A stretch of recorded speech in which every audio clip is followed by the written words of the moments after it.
किला जनक हम बेटी का हलाती राजा ये के समर को ये जी बहना दुलारी हम भाषा सिंहासी को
घर हमारे किला नटवर में बेटी कहलाती राकेश्वर सिंह को, बहन कहलाती भाईसा सिंहा सिंह को, मेरी नाम कुमारी केसिया है। हम जिस दिन चलमी किला जो नटवर में चल मत टेकी हमारा बेतबार हो बिना जना थके हम साथी को रखे हम नितपुरनी माँ को काशी में नहाती हम पुरनी जो पात पर रका उठाई ये जी पूजा हम करती हम मैया की राजा ये जी दोसरे पूजा नमा हम बम जे भोला की हे तेसरे पूजा नमा जो तीन सब पूरगा के समय हे तेसरे पूजा नमा जो बाबू साहब मैया पूरगा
प्रणाम करती हूँ, क्योंकि मेरी 12 वर्ष से उम्र 16, 17, 18 हो गई। लेकिन मेरे भैया जी परम कसाई अपने शादी कर भाभी की साथ में मजा उड़ा रहे, कहाँ तो शहर नटवर में, लेकिन मैं बाली कुमारी कहाँ तो शहर नटवर में बीत रही हूँ। लेकिन मेरी शादी के लिए मेरे भैया जी कुछ नहीं सोचते हैं, कहते हैं जो बुढ़ी हो गई होने दो। लेकिन एक सहारा मेरी माँ दुर्गा है, लेकिन माँ दुर्गा से जब जरूरी लगेंगे उसको बुलाकर मैं अपनी बीती हुई कहानी कहूंगी, क्योंकि इसीलिए मैं अपने महल में जा रही हूँ। सिकर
कहता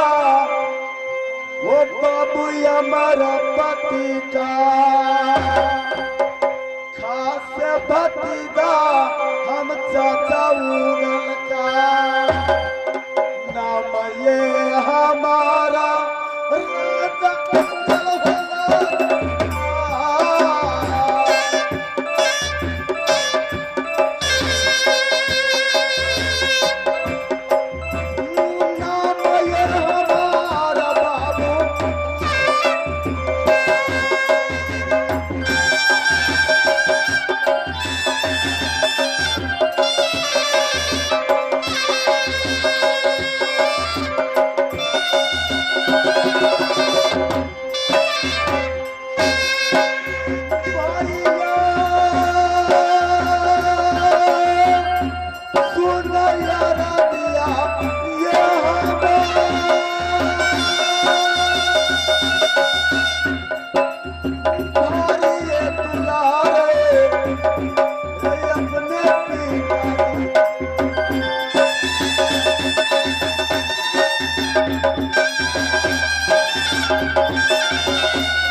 नगर सोरी खासे ढोट मोहब्बा पाता बेटा कहलाता अमरपति को खासे भतीजा चाचा उदल का नाम हमारा राधा इंदल है वो बटिया जो है तो यही चाचा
इंदल सिंह जाते हैं चाचा को बंगले पर और भेंट मुलाकात करेंगे, गोदी में खिलाएंगे चाचा और कबाब ये इंदला ये